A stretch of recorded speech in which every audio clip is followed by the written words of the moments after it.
is Steven, and today I will be informing you about how introverts are essential to the workplace. Never understood why society praises people who are extroverted and dismiss introverts. This bias is detriment to introverts and have proven because introverts have proven themselves throughout history to be essential.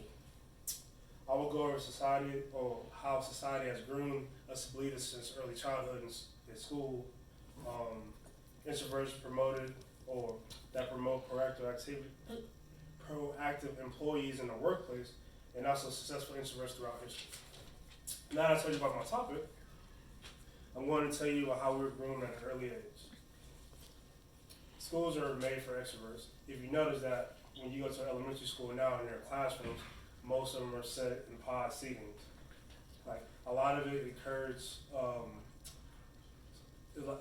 lot of schools encourage, like, they want kids to socialize with each other. They do the whole hey, like tell us about yourself, tell about your background, tell us about your family at home, tell them about your different cultures and stuff, and they want to share an open platform and all that.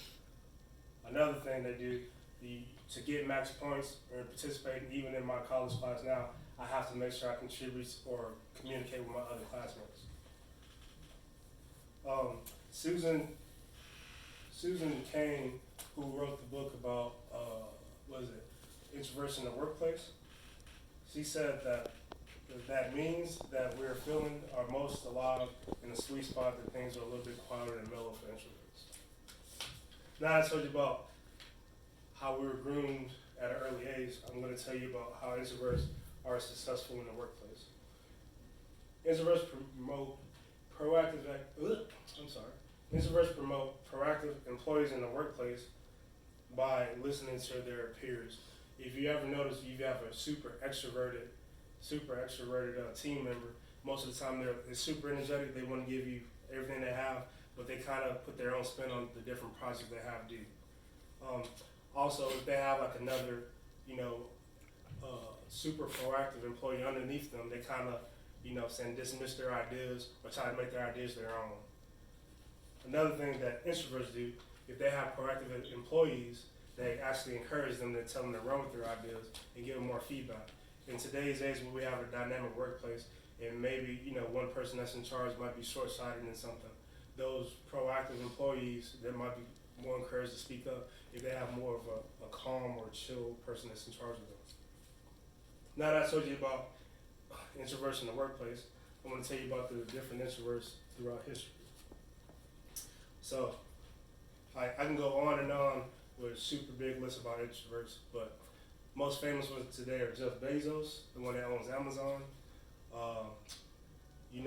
President Barack Obama was an introvert too. And then now I'm going to tell you about Albert Einstein.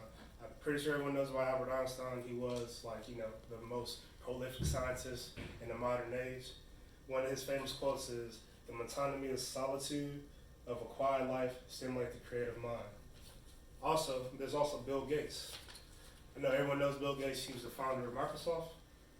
He had one time at a seminar, he was asked, "How are you so successful in the corporate world even though you're introverted?"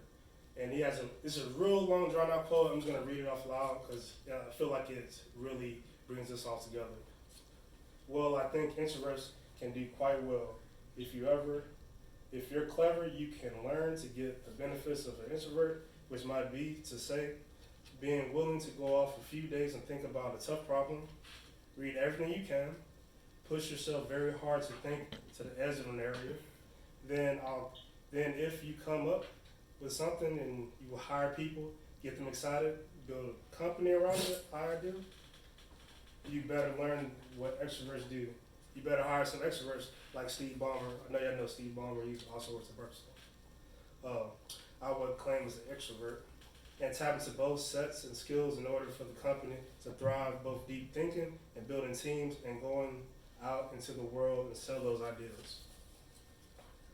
So in conclusion, as society, we should change some of our mindsets about introverts. We should start by accommodating for more introverted students at an early age. Companies should do more research of the makeup of their companies and also make sure their introverts don't get left behind and get out promoted by extroverts. Finally, we should recognize great introverts throughout history and realize that it's not a detriment but a strength. Apple co-founder Steve Wozniak says in this book, I'm going to give you some advice, and it might be hard to take.